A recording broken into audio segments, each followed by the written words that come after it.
నమస్తే. ఆంధ్రప్రదేశ్‌లో మెడికల్ కాలేజీల ప్రైవేటీకరణ ఢిల్లీని కూడా తాకింది. ఆ సెగ ఢిల్లీని కూడా తాకింది. ఏం జరుగుతోంది ఆంధ్రప్రదేశ్‌లో? ఎందుకు హఠాత్తుగా ఇన్ని 10 మెడికల్ కాలేజీలను ప్రైవేట్ పరం చేయాల్సిన అవసరం అగత్యం ఏమొచ్చింది? ప్రభుత్వం ఏం చెబుతోంది? ఒక 4,950 కోట్ల రూపాయలు దాకా భారం పడుతుంది ప్రభుత్వానికి. దానివల్ల మేము దాన్ని పబ్లిక్ ప్రైవేట్ పార్ట్నర్‌షిప్‌లో భాగంగా ప్రైవేటు వ్యక్తులకు అప్పచెప్పడానికి సరే టెండర్ ప్రక్రియ ఏదో అవి మామూలే జరిగేది. సో, దీని మీద ఏంటంటే ప్రజా వ్యతిరేకత పెల్లుబికింది. ప్రత్యేకంగా స్టూడెంట్ కమ్యూనిటీ. మనం గమనిస్తే గనక ఒక అన్రెస్ట్ క్రియేట్ అవుతుంది. అంటే పేద విద్యార్థులు, ప్రత్యేకించి పేద మధ్యతరగతి విద్యార్థులు మెడికల్ విద్య అభ్యసించాలనుకునే వాళ్ళు, వాళ్ళకి ఉన్న అవకాశాలు తగ్గిపోతున్నాయి. వాళ్ళకి అవకాశాలు పెంచాలనే ఉద్దేశంతోటి ఇంతకుముందు వైసీపీ ప్రభుత్వం చేసింది. జగన్మోహన్ రెడ్డి గారి డ్రీమ్ ప్రాజెక్ట్ ఇది. సరే, కరోనా వల్ల 2 ఏళ్ళు పోయినా సరే మిగిలిన 3 ఏళ్లలో 5 కాలేజీల నిర్మాణం పూర్తయింది. ఇవాళ హఠాత్తుగా ప్రభుత్వం ఈ నిర్ణయం తీసుకోవడం అనేది స్టూడెంట్స్ జీర్ణించుకోలేకపోతున్నారు. అందువల్ల జగన్మోహన్ రెడ్డి గారు ఒక సంకల్పం చేశారు. ఏంటి? ఢిల్లీలో మేధోమథనం చేద్దాం. అక్రాస్ ద కంట్రీ ఉన్న మేధావులు, విద్యావేత్తలు, వైద్యులు, శాస్త్రవేత్తలు, స్టూడెంట్ యూనియన్ రిప్రజెంటేటివ్స్, యువతరం ప్రతినిధులు వీళ్ళందరితో కలిసి ఇది ఈరోజు కేవలం ఆంధ్రప్రదేశ్కి మాత్రమే వచ్చిన సమస్య కాదు, దేశం మొత్తం దీని మీద దృష్టి పెట్టాలి అని చెప్పేసి ఒక ప్రొయాక్టివ్ అప్రోచ్ తోటి ఆయన ఒక పెద్ద కార్యక్రమం ఢిల్లీలో తలపోశారు. దీంతోపాటు అసలు ఏంటి, ఎందుకు ఈ హఠాత్తుగా ప్రభుత్వం నిర్ణయం తీసుకుంది, సమగ్రంగా వివరించడానికి, విశ్లేషించడానికి మనతో ఉన్నారు వైసీపీ అధికార ప్రతినిధి జ్వాలాపురం శ్రీకాంత్ గారు. నమస్తే శ్రీకాంత్ గారు. నమస్తే. సో, చూశారు కదా, జస్ట్ ఒక 4,950 crores ఆ డెర్త్ ఉంది, ఆ లోటు ఉంది. సో, మేము దాన్ని అడ్రస్ చేయలేం కాబట్టి ప్రైవేట్ పరం చేద్దాం అనుకున్నాం. అంటే ప్రైవేట్ పరం అంటే ఆయన అనేది ముఖ్యమంత్రి గారు చెప్పేది పబ్లిక్ ప్రైవేట్ పార్ట్నర్షిప్. ప్రజల భాగస్వామ్యం, ప్రభుత్వ భాగస్వామ్యం ఉంటుంది. కానీ మెయింటెనెన్స్కి వచ్చేప్పటికీ మీరు హాస్పిటల్ వరకే తీసుకుంటే ఇక్కడ ఫ్రీగా దొరికే సేవలు అక్కడ డబ్బు పెట్టి తీసుకోవాలి. అండ్ ప్రైవేట్ పరం అయితే ఈ కాలేజీలో మరి 70 లక్షల సంవత్సరానికి కట్టుకోవాల్సి ఉంటుంది. ఒక పేదవాడు, మధ్యతరగతి వాడు, విస్మృత సామాజిక వర్గాలకు చెందిన వాళ్ళు, తాడిత పీడిత వర్గాలకు చెందిన పిల్లలు, మెరిట్ స్టూడెంట్స్, వాళ్ళు ఎక్కడి నుంచి తీసుకొచ్చి కడతారు? నమస్కారం అండి. మొదటిగా ప్రజా చైతన్యం టీవీ వీక్షకులకి, మీకు, రాష్ట్ర ప్రజలకు అందరికీ కూడా ఈ సమాచారాన్ని తెలియజేయాల్సిన అవసరం ఎంతైనా ఉంది. కాబట్టి మీరు అన్నట్టు జగన్మోహన్ రెడ్డి గారు మేధోమథనం సదస్సు పెద్దది పెట్టాలని ఢిల్లీలో అనుకుంటున్నారు. వాస్తవమే అది.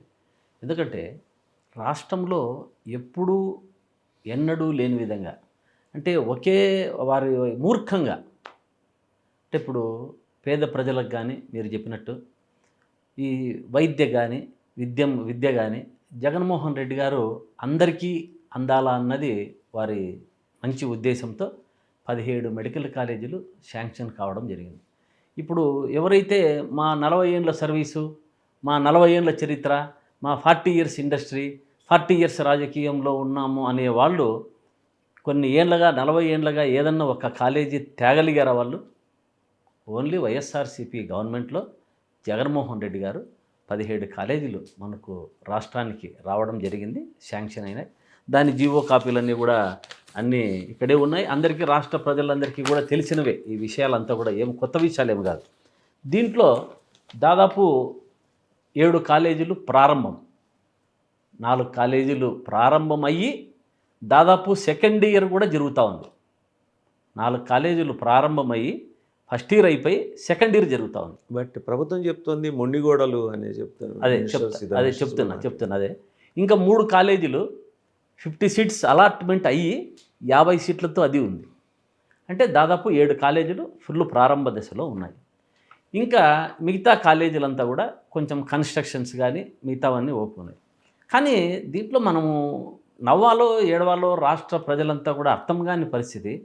ఒక బాధ్యతాయుతమైన పోస్ట్లో ఉన్న 2 మహిళా మంత్రులు, సబితా గారు కానీ అనితా గారు కానీ, వాళ్ళు హోంశాఖ, ఇది ఇట్లా శాఖలు పెట్టుకొని కూడా ఎంత నిస్సిగ్గుగా, ఎంత అబద్ధాలు చెప్పుకుంటూ కాలేజీ ఒక పక్క గోడలు ఇట, కాలేజీ కన్స్ట్రక్షన్ అయిండేటి ఒక పక్క ఉంటే, ఏదో ఇంకొక పిల్లర్లు బాత్రూములకో లేకుంటే చిన్నగా అవుట్ హౌస్కో ఈ స్టాఫ్లు కట్టిన పిల్లర్లను చూపిస్తూ ఈ కాలేజీలు ఇంతవరకు ఏమీ కాలేజీలు అని చెప్పి ఆహా అనాలా ఓహా అనాలా సినిమా డైలాగులు గుర్తు వారు చూసాం అనిత గారు చూసి మ్యాప్ పెట్టుకొని సినిమా డైలాగులు పెట్టినట్ల చేస్తున్నారు.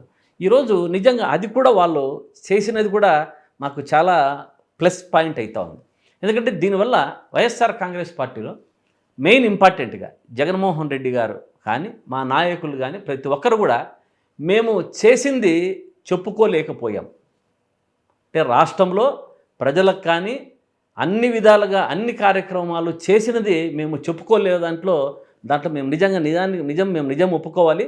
చెప్పింది మేము చేసినది మేము చూపించుకోలేదు. కానీ వీళ్ళ ద్వారా వీళ్ళు మెడికల్ కాలేజ్ బయటికి తీసుకురావడం ద్వారా జగన్మోహన్ రెడ్డి గారు చేసినది ఇప్పుడు రాష్ట్రానికి అంతా కూడా తెలిసిపోతూ ఉంది. మామూలుగా తెలుసు, ఇంకా మామూలుగా తెలుసుకోలేని కూడా తెలుసుకుంటున్నారు. ఎందుకంటే ఇప్పుడు మా నాయకులు బయటకు వచ్చి ప్రతి ఒక్కరూ కాలేజీల దగ్గరికి పోయి మేము ఇది చేశాము అని చెప్తున్నారు. అంటే వాళ్ళు కాలేజీలను మభ్యపెడుతూ పక్కన పెట్టేసి ఏదో చిన్న చిన్న పిల్లర్లు వేసిన దాన్ని పక్కన పెట్టుకొని ఇవి రావడం లేదు చేయడం లేదు అని చెప్పి నిస్సిగ్గుగా ఇంత అబద్ధ. గవర్నమెంట్ ఇంకో మాట కూడా చెప్పింది సార్. అంటే గౌరవ మంత్రులు గౌరవ ముఖ్యమంత్రి గారు వారు చెప్పేది ఏంటంటే ఒక 4,900 కోట్లు గవర్నమెంట్ పెట్టాల్సి ఉంటుంది. ఇప్పుడున్న భారీ ఆర్థిక పరంగా ఉన్న భారీ ఒత్తిడి దృష్ట్యా ఇది చేయలేం కాబట్టి పబ్లిక్ ప్రైవేట్ పార్ట్నర్షిప్లో భాగంగా మేము వెళ్తున్నాం. ఇంకో మాట చెప్పారు, నాణ్యమైన వైద్యం ఇస్తారట. మరి ఇన్నాళ్ళు ప్రభుత్వ వైద్య కళాశాలలో మంచి చదువు దొరకలేదా? ఇన్నాళ్ళు ప్రభుత్వ ఆసుపత్రుల్లో మంచి సౌకర్యాలు అందలేదా వైద్యులకి? Free services. ఎలక్షన్ మేనిఫెస్టోలో చంద్రబాబు నాయుడు గారు చెప్పింది నాణ్యమైన విద్య ఇస్తానని చెప్పలేదు, నాణ్యమైన మందు ఇస్తానని చెప్పాడు. కానీ ఆ మందు కూడా నాణ్యం కాదని బెల్ట్ షాపులు ఉన్నాయని తెలుస్తుంది. మరి సబ్జెక్ట్ డైవర్ట్ అయిపోతుంది. ఈ మెడికల్ కాలేజీ విషయానికి వస్తే మన పేదోడికి అన్యాయం, డబ్బు ఉన్నవాడికే మెడికల్ సీట్లు అనే విధంగా చంద్రబాబు నాయుడు గారు ముందు నుంచి కూడా వారు తెలిసిన విషయమే. ప్రైవేటీకరణ అనడము, ప్రైవేట్ చేయడం అనేది వారికి అతి ఉత్సాహం. ఎందుకంటే పార్టీ ఫండ్ వస్తుందో లేకుంటే 10 మంది మంత్రులు దీని మీద కొంచెము అర్నింగ్ ఉంటుందో, వీళ్ళకి కావలసినకి అనుంగులకి అనుమాయులకి అవన్నీ ప్రైవేట్ కాలేజీలని దారాదత్తం చేయడం వారికి ఒక ప్రక్రియ ముందు నుంచి కూడా ఒక అలవాటు పడిపోయినారు వాళ్ళు. అంటే దానివల్లే వీళ్ళు ఒక ఎస్టాబ్లిష్మెంట్ అనేది మౌత్ పబ్లిసిటీ, ఈ పబ్లిసిటీతో ఉన్నది లేనట్టుగా లేనిది ఉన్నట్టుగా. మామూలుగా జగన్మోహన్ రెడ్డి గారు కార్యక్రమాలు చేస్తే ఏది చెప్పారో దాన్ని తూచా తప్పకుండా ఈ ఎన్నికల మేనిఫెస్టోలో చేర్చి చూపించారు దాదాపు 5 ఏళ్ళు. కానీ ఇప్పుడు ప్రభుత్వము మెడికల్ కాలేజీలు ఉన్నప్పటికీ దాన్ని లేనట్టుగా వేరే సైడ్ చూపిస్తున్నారు. ఇది ఎంత ఏఐ మాయ. చంద్రబాబు నాయుడు గారు వచ్చినప్పుడంతా ఏఐ సిస్టమ్ కొత్త తీసుకొని వచ్చారు కదా. లేనిది మామూలుగా ఇంతకుముందు పూర్వకాలం మన విఠలాచార్య సినిమాలో మనం చూసేటట్టుగైతే లేనిది ఉన్నట్టుగా చూపించేవారు. ఇప్పుడు ఉన్నది ఇప్పుడు ఈ చంద్రబాబు నాయుడు గారి టైంలో విఠలాచార్య గారికి మన చంద్రబాబు నాయుడు గారికి ఏం పెద్ద డిఫరెన్స్ లేదు. దీంట్లో ఏమంటున్నారంటే ఆయన లేనిది ఉన్నట్టుగా క్రియేట్ చేసేవారు, ఈయన ఉన్నది లేనట్టుగా క్రియేట్ చేస్తున్నారు. దానికి వీళ్ళకి అంత ఇదిగా ఉన్నారు. కాబట్టి వీళ్ళకి ఎంత ఉన్నా తప్పుడు ప్రచారం చేయడంలో కూటమి దిట్ట అయినారు. దీనికి ధీటుగా తోడుగా పవన్ కళ్యాణ్ గారు తానా అంటే తందానా, ఆయన ఎన్నికల సమయంలో ముందు వచ్చేటప్పటికే నేను తోలు తీస్తా, నేను తొక్క తీస్తా, అన్యాయాన్ని సహించను, వారిని చేస్తా వీరిని చేస్తానన్నారు. కానీ ఆయన చంద్రబాబు నాయుడు గారికి ఒక 15 ఏళ్ళు బానిసగా ఉండాలని, ఊడిగం చేయాలని ఆయన ఏది చెప్పితే వారికి కూడా ఈయన కూడా మనం ఇది వంత పాడేది ఒక అలవాటుగా మారిపోయింది పవన్ కళ్యాణ్ గారికి కూడా. ఇది వారు దృష్టి సాధించాలి. లేకుంటే ఏదో ప్రజల్లో ఇమేజ్ ఉంది అనుకొని నేను రాజకీయాల్లోకి వచ్చి నేను అది చేస్తా ఇది చేస్తానని చెప్పాడు. కానీ ఇక్కడైతే అన్ని అబద్ధాలు, బూటకపు మాటలు ఇవన్నీ జరుగుతున్నాయో దాన్ని అపోజ్ చేయకపోతే ఆయన వచ్చేసారికి అధపాతానికి ఈయన వదిలిపెడతారు, వాళ్ళు వదిలిపెడతారు, ఈయన గతి అదో గతి అయిపోతుంది. కాబట్టి మెడికల్ కాలేజీ విషయంలో మాత్రం అంటే ప్రభుత్వం చెప్తున్నది ఒక మాట శ్రీకాంత్ గారు, 4,900 కోట్లు. బట్ ఈ మధ్యకాలంలో 2-3 ఈవెంట్స్ గట్టిగా నిర్వహించారనుకుంటా ప్రభుత్వం, చాలానే స్పెండ్ చేసినట్టున్నారు. ఇప్పుడు ఈ మధ్యకాలంలో మనం మొదటిగా అనుకుంటే విశాఖపట్నంలో యోగా వల్ల మంచిదే కార్యక్రమం. యోగా కార్యక్రమం అనేది మేము ఎప్పుడూ కూడా ఎవరూ చేయలేదు. యోగా అనేది మనం ఇంట్లో ఎవరి పాటికి వారు చేసుకునేది యోగా. వీరు గిన్నీస్ బుక్లో రికార్డు కావడానికి అంటే నేను చాలాసార్లు చెప్పా, నా సెల్లులో ఇప్పటికి కూడా ఉంది. నేను అసలు నా అప్లికేషనే లేదు. నేను మామూలుగా ఇంట్లోనే యోగా చేసుకుంటాను. దాంట్లో ఏం పొద్దున్న కొంచెంసేపు ఒక హాఫ్ అన్ అవర్ మేమంతా కొంచెం అందరూ చేసుకుంటాము. దాంట్లో ఆ విషయాన్ని నేను చేసుకున్నప్పటికీ మీరు యోగా కార్యక్రమం చేసుకున్న దానికి, మీరు అటెండ్ అయిన దానికి, మీరు అప్లికేషన్ ఫిలప్ చేసిన దానికి ధన్యవాదాలు అని వచ్చింది. అరే ఇదేంద్రా నేను ధన్యవాదాలు అంటున్నారు, నేను యోగాకి నేను అప్లికేషనే చేసుకోలేదే అనుకున్నా. కానీ యోగా అయిపోయిన తర్వాత సర్టిఫికెట్ కూడా వచ్చేసింది నాకు. అంటే దీని మీద వాళ్ళు ఎంత బాధ్యతాయుతరహితంగా ఉన్నారనేది అర్థమవుతుంది. ఆ యోగాకు 400 కోట్లు 500 కోట్లు దాన్ని పెట్టి గిన్నీస్ బుక్లో వారు ఎక్కేటప్పటికీ ఎక్కడానికి ప్రయత్నించే బదులు ఈ యొక్క మెడికల్ కాలేజీలు ఇంకొక 5 అయిపోయిండేటివి కదా. ఇప్పుడు ఆల్మోస్ట్ ఆల్ 50% 70% అయిపోయిండేటివి 40 ఇంకా 4 కళాశాల. ఇప్పుడు 4 కళాశాలలు ఆల్రెడీ సెకండ్ ఇయర్ నడుస్తున్నాయి సార్. ఇప్పుడు ఇంకొక 3 కళాశాలలు ఆ 50 సీట్లతో రెడీ అయిపోయాయి. ఇంకొక 4 కళాశాలలు 50% పూర్తి అయిపోయాయి. కనీసం ఈ 4 కళాశాలలన్నా అయిపోయేటివి కదా ఆ 400 కోట్లతో. అతనికి చంద్రబాబు నాయుడు గారికి ముందు నుంచి కూడా పేదల యొక్క అభ్యున్నతి వారికి ముఖ్యం కాదు. ఎప్పుడూ కూడా కార్పొరేట్ స్థాయిలో ఉండాలి. ఆ ఉన్న కార్పొరేట్ స్థాయికి సంబంధించి ఆ పీపీపీ 3 పీలతో అందరినీ వారిని పైకి తీసుకురావాలనే తప్ప ఇంకొకటి లేదు. ఈ మెడికల్ కాలేజీ విషయంలో అయితే ఇప్పటికే రాష్ట్రంలో విద్యార్థులు విద్యార్థినీయులు అందరూ కూడా ఒక అవగాహనతో ఉన్నారు. వారందరికీ కూడా అర్థమవుతా ఉంది, అరే మనం ఏం చేసుకుంటున్నాం ఏమని. నాకు తెలిసి ఇట్లా స్టూడెంట్స్తో పెట్టుకోవడం వల్ల దీనివల్ల ఒక్కొక్కసారి ప్రభుత్వాలు కూడా కూలిపోయే పరిస్థితి వస్తుంది. నాకు తెలిసి ఈ ఇష్యూలో కొద్దిగా ఇంకొంచెం పిల్లలు చైతన్యమై మెడికల్ కాలేజీ కానీ అందరూ ఇప్పుడు ఇంటర్మీడియట్ నుంచి 10th క్లాస్ పిల్లలందరికీ ఉపయోగమే కదా. పేద విద్యార్థులకు మెడిసిన్ అనేది వాళ్ళకి డ్రీమ్, అందరికీ పిల్లలకి. ఆ డ్రీమ్లో వాళ్ళు కావాలన్నప్పుడు ఇటువంటి మేనేజ్మెంట్ కోటా వల్ల రావడం వల్ల డబ్బు కట్టి 80 లక్షలు, ₹1,00,00,000, ₹1,50,00,000 కట్టి ఎవరు చేరే పరిస్థితి వస్తుంది సార్. దీనికి మెడికల్ కాలేజు ఫ్రీ సీట్లు కావాలని చెప్పి గవర్నమెంట్ నడపాలని చెప్పి జగన్మోహన్ రెడ్డి గారు అంత ఇదిగా ఈ కాలేజీలు తీసుకొని వచ్చి ఎప్పుడూ ఎవరూ చేయలేదు. ఆ చేయని విధంగా మెడికల్ కాలేజీ నాకు తెలిసి రాజశేఖర రెడ్డి గారి టైంలో కూడా కాలేజెస్ వచ్చినట్లేదు మెడికల్ కాలేజ్. జగన్మోహన్ రెడ్డే మనకు తీసుకొని వచ్చారు. తెలుగుదేశం పార్టీ రామారావు ఉన్నప్పుడు లేరు, చంద్రబాబు నాయుడు గారు నేను 40 ఏళ్ళ చరిత్ర ఉన్నప్పుడు లేడు. ఎప్పుడు కూడా వారు ఒక పేద ప్రజలకు పేద పిల్లలు డాక్టర్లు అయిదామనే డ్రీమ్ ఈ చంద్రబాబు నాయుడు గారి పీపీపీ వల్ల ప్రజలు అధోగతి పాలవుతున్నారు. పేద ప్రజలు దీనికి అట్టడుగుకి వెళ్ళిపోతారు తప్ప ఇంకొకటి లేదు. కాబట్టి నిజంగా నేను ప్రజలను ఏమని అనుకొని ప్రజలు కానీ స్టూడెంట్స్ కానీ ఇంకొంచెం చైతన్యం రావాలి, ఎజిటేషన్స్ చేయాలి. అందరూ కూడా మీ వెనకంబడి పార్టీలకు సంబంధం లేకుండా అందరూ కూడా దీనికి మీ వెనుక ఉంటారు, వస్తారు. దీన్ని ప్రైవేటు కాలేజీలను ప్రైవేటీకరణం కాకుండా మనం కాపాడుకోవాల్సిన బాధ్యత రాష్ట్ర ప్రజల అందరిపైన ఉంది అనేది నా అభిప్రాయం. ఒకటి ఏంటంటే అన్ని మెడికల్ కాలేజెస్ కూడా విజిట్ చేయాలని వైసీపీ సంకల్పం తీసుకుంది, అంటే విద్యార్థులతో కలిసి. అవును, ఇదేమి ఏదో రెగ్యులర్ ధర్నా ప్రొటెస్ట్ కాదు, ఒక కాజ్ కోసం నిలబడి చేయటం. సో దానికి సంబంధించి కార్యాచరణ ఏ రకంగా నడుస్తుంది ఇప్పుడు? తప్పకుండా ఇప్పుడంతా కూడా లీడర్లు నిన్న పొద్దుటూరు అంతా పులివెందుల వాళ్ళంతా అక్కడికి వెళ్ళారు. మన పులివెందుల మెడికల్ కాలేజీకి చూపించారు.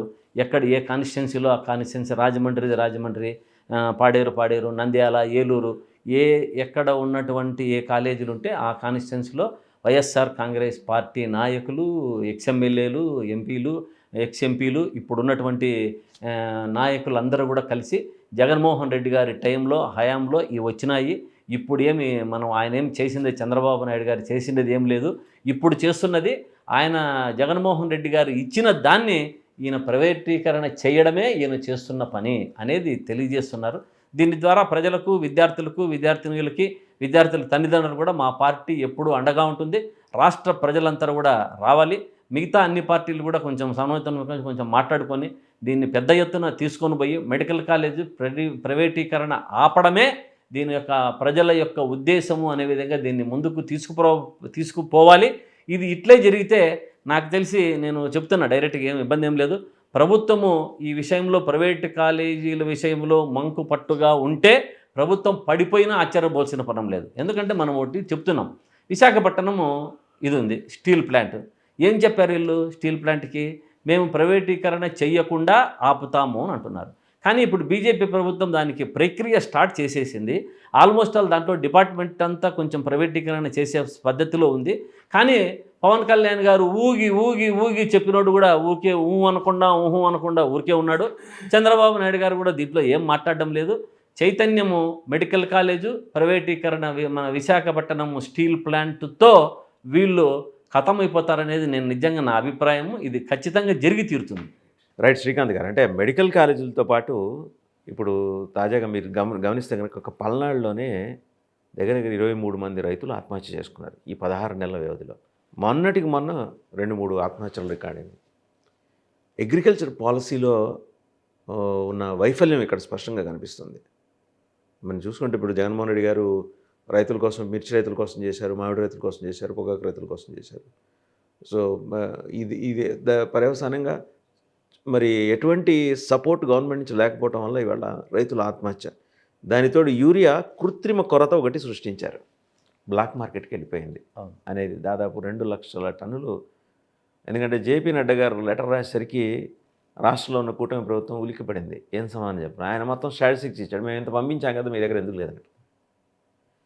యూరియా ఎందుకని ఎవరి దగ్గర బ్లాక్ అయిపోయి ఉంటుంది రైతులకు అందాల్సిన యూరియా? మొదటిగా మనము టీడీపీ ప్రభుత్వం గురించి మాట్లాడుకుంటూ వస్తే, ఇది ఎన్డీఏ ప్రభుత్వం. ఎన్డీఏ ప్రభుత్వం అంటే ఎన్డీఏ ప్రభుత్వము టీడీపీ ప్రభుత్వం గతంలో నేను చెప్తున్నా. గతంలో హైదరాబాదులో అసెంబ్లీ ముందు రైతులను ఎలా లాఠీ చార్జీలు చేసి ఎలా చంపారన్న విషయం చాలామంది చనిపోవడం కూడా జరిగింది. వీళ్ళ ముందు నుంచి కూడా వీళ్ళు రైతులకు ఏది చేసే పరిస్థితి, రైతులకే కాదు సామాన్య మానవులకి ఏది చేయదు టీడీపీ ప్రభుత్వం. దానికి తోడు ఇప్పుడు అండగా జనసేన మరి బీజేపీ కూడా కలిసి కూడా వారు కూడా అదే బాటలో నడుస్తున్నారు. ఈ రైతులకు యూరియా అన్నది ఇంతవరకు చాలా మా జగన్మోహన్ రెడ్డి గారు కానీ అన్ని జిల్లాల్లో మన 8వ తారీఖు 9వ తారీఖు రైతుల సమస్యల మీద వైఎస్ఆర్ కాంగ్రెస్ పార్టీ నేతలంతా అన్ని జిల్లాల్లో ఎజిటేషన్స్ చేసిన తరువాత కొంచెం బయటికి రావడం జరుగుతుంది. అంతకుముందు ఇవ్వలేదే. ఇవంతా కూడా బ్లాక్ మార్కెట్ వాళ్ళే నాయకులు, ఎమ్మెల్యేలు, అక్కడ ఉన్నటువంటి లోకల్ నాయకులు దీన్ని బ్లాక్ మార్కెట్ చేసి ఇవ్వనీయకుండా, మీరే చెప్పారు నడ్డా గారు మేము ఎంత పంపించాము ఏమైనా రాష్ట్రంలో సుస్పష్టంగా వారు తెలపడం జరిగింది. ఎందుకు ఇవ్వలేకపోయారు మీరు?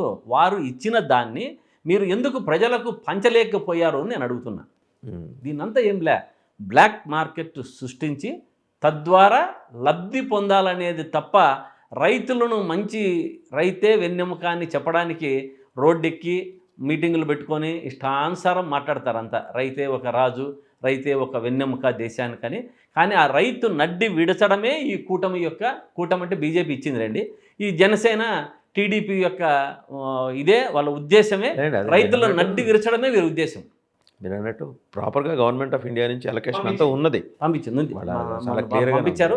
దాన్ని వీళ్ళు మన ప్రజలకు రైతులకు ఇవ్వడంలో విఫలము చెందినారు. దీంట్లో ఖచ్చితంగా టీడీపీ ప్రభుత్వము జనసేన ప్రభుత్వం యొక్క విఫలమే. రైతులకు కొంచెం అన్యాయం జరగడానికి కారణం వీళ్ళు దీన్ని మన బ్లాక్ మార్కెట్లో అమ్ముకోవడానికే, వాళ్ళ పక్కన ఉన్న నాయకులు దీన్ని లబ్ధి పొందడానికి మాత్రమే ఇది జరిగింది అనేది వాస్తవం. రైతులంతా కూడా తెలుసుకున్నారు. మొన్న కూడా మీరు రైతు పోరు కార్యక్రమం చాలా గట్టిగా. అవును, రైతు పోరులో అందరము కూడా మా వాళ్ళు అందరు ప్రతి రైతులు, అసలు మా నాయకుల కంటే రైతులు ఎంతమంది రైతులు రాష్ట్రంలో ఉన్న రైతులంతా వచ్చి దీనికోసము ఎక్కడ ఏ జిల్లాలో ఆ జిల్లాలో పార్టిసిపేట్ చేసి మాకు చాలా అన్యాయం జరుగుతుంది ఈ కూటమి ప్రభుత్వం వల్ల అని చెప్పేసి బాగా నడుము కట్టి బిగించి ముందుకు వచ్చారు. అన్నప్పుడు కూడా ఏదో జరిగింది. అనంతపూర్లో మీటింగ్ పెట్టారు. ఫస్ట్ అనంతపూర్లో మీటింగ్ పెడితే మా నాయకులు, జిల్లాలో నాయకులంతా ఒకటే చెప్పారు, నువ్వు ఫస్ట్ ఎరువు ఇచ్చి మళ్ళీ రా, నువ్వు ఎరువు మనకు యూరియా సప్లై చేసి అనంతపూర్లో దిగు నువ్వు అని చెప్పారు చంద్రబాబు నాయుడు గారిని. మేమేం ఇప్పుడు అంతంత మీటింగ్లో నువ్వు చెప్పినది సూపర్ 6లు అమలు చెయ్యనవి చేసినానని చెప్పుకోవడానికి ప్రభుత్వం నుంచి కోట్లు ఖర్చు పెట్టారు. ఆ కోట్లు ఖర్చు పెట్టే బదులు, ఆ యోగాలు చేసే బదులు ఈసారి ఈ 4-5 మెడికల్ కాలేజ్ అయిపోయింది కదా. ఇటువంటి కార్యక్రమం అంతా వేస్ట్ కార్యక్రమాలు, డబ్బులు వేస్ట్గా పెట్టేదానికంటే యోగా కార్యక్రమానికి కానీ ఈ మీటింగులు, పబ్లిక్ మీటింగులకు ముగ్గురు కలిసి కూటమి అంటే మీ గొప్పలు మీరు చెప్పుకోవడానికి కోట్లు ఖర్చు పెట్టుకోవాలా? ఇది ప్రెస్ మీట్ పెట్టండి, రైతులకు ఇవి చేశామని మనం చేసి చూపించండి.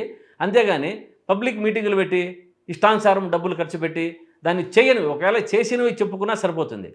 చెయ్యనివి చేసినట్టు అరొకరో 1-2 ఇచ్చి 3-4 పథకాలు ఇచ్చి దాన్ని కొంచెం చూసుకొని కొంతమందికే అప్లై చేసేదానికి ఇచ్చి ఇది చెప్పడం నిజంగా కూటమి ప్రభుత్వం ఈసారి విఫలమైనంతగా మన కూటమి ప్రభుత్వంలో చంద్రబాబు నాయుడు గారు ఎప్పుడూ ఇంతవరకు మన చరిత్రలోనే లేదు. ప్రజలు ఇంత అందరూ కూడా ఇబ్బంది పడుతున్న పరిస్థితి. రైట్. థ్యాంక్ యూ శ్రీకాంత్ గారు, థ్యాంక్ యూ వెరీ మచ్. చూసాం కదా, 2 స్పష్టమైన అంశాలు. ఒకటి మెడికల్ కాలేజీల ప్రైవేటీకరణ, 2 రైతుల ఆత్మహత్యలు.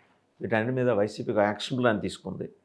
ఎలా ముందుకెళ్లాలనే దానికి సంబంధించి మేధావులతోటి, యువతరం ప్రజలతోటి, స్టూడెంట్ కమ్యూనిటీతోటి, పిల్లల తల్లిదండ్రులతోటి మొత్తం ఢిల్లీ వేదికగా జగన్మోహన్ రెడ్డి గారు సంకల్పించిన కార్యక్రమానికి సంబంధించిన ప్రయత్నాలు మొదలైనవి. ఒక షేప్ తీసుకుంటే వెరీ షార్ట్లీ ఢిల్లీలో ఒక మెగా ప్రోగ్రాం నిర్వహించబోతున్నారు. ఇది పూర్తిగా ఏంటంటే ఇది రాజకీయం చేయడం కోసం కాదు. ఇది ఈరోజు ఈ రాష్ట్రంలో ఎదురైన ఇబ్బంది పక్క రాష్ట్రాల్లో ఎదురు కాకూడదు. అండ్ దీన్ని గవర్నమెంట్ ఆఫ్ ఇండియా సానుకూల దృక్పథంతో అడ్రస్ చేస్తుందనే భావంతో జగన్మోహన్ రెడ్డి గారు అక్కడ కార్యక్రమం సంకల్పించారు.